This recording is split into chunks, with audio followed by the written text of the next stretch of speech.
My friends Ross and Teresa found time in their busy schedule to come over for a nice dinner. I thought a French bistro menu would be something we could all enjoy. I made a flan de clafoutis for dessert. It's all set to go.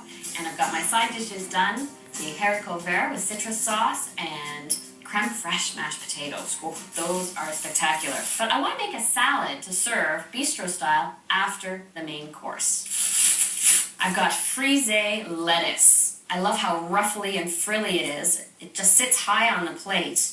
It's got a slightly bitter edge, which is why it works so well as a palate cleanser.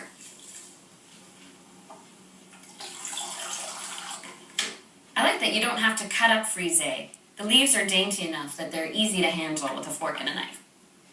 I want to keep this salad relatively simple.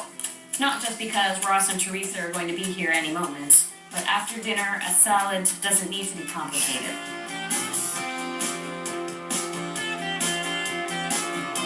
To top the salad, some toasted walnuts.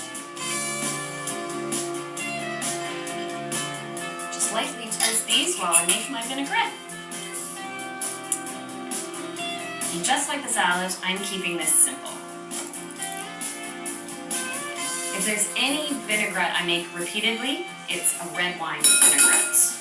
Just a drop of Dijon. That helps bind the vinegar to the oil. A little drizzle of honey.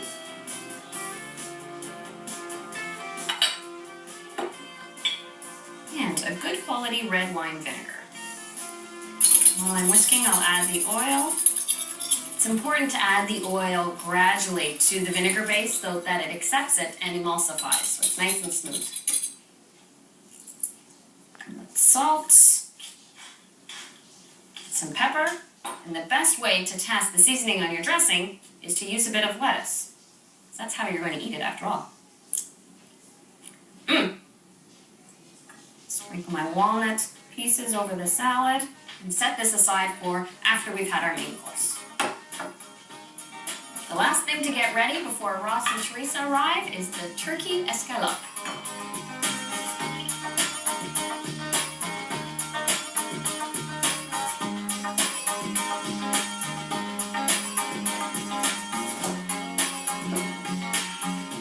All I'm doing is breading turkey. It's a little more elegant than chicken, but it works well for a last-minute dinner because it cooks in no time.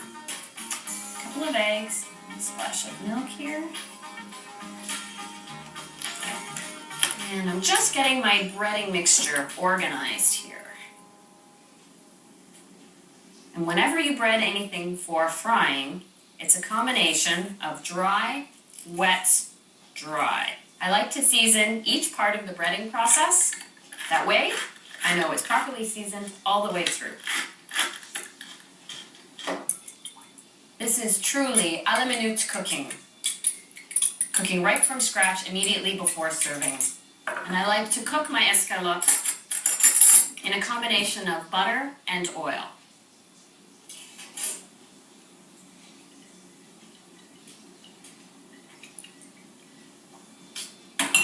I have to make sure my pan is really hot before I add the turkey. It gives me a little time to add some fresh thyme to the breading.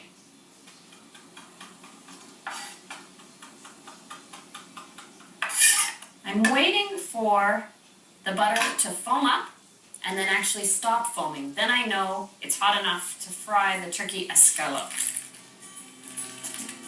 The turkey escalope, or scallopini if you buy it from the grocery store, is simply turkey breast that has been pounded or sliced thinly, which is why it just cooks for a few minutes on each side.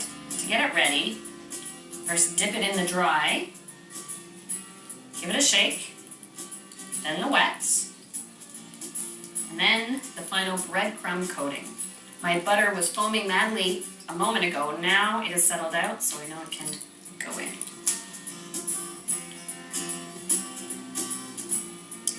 The flour layer really creates a separation between the breadcrumb and the turkey so that you get a nice, thick, even coating of breadcrumbs on the turkey.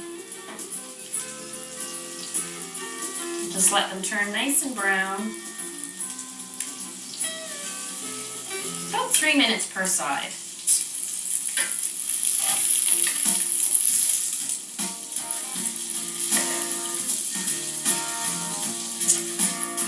Get the next round in the pan, and then just keep the cooked escalopes in the oven because Ross and Teresa should be here any minute, and that'll just give me a few minutes to change.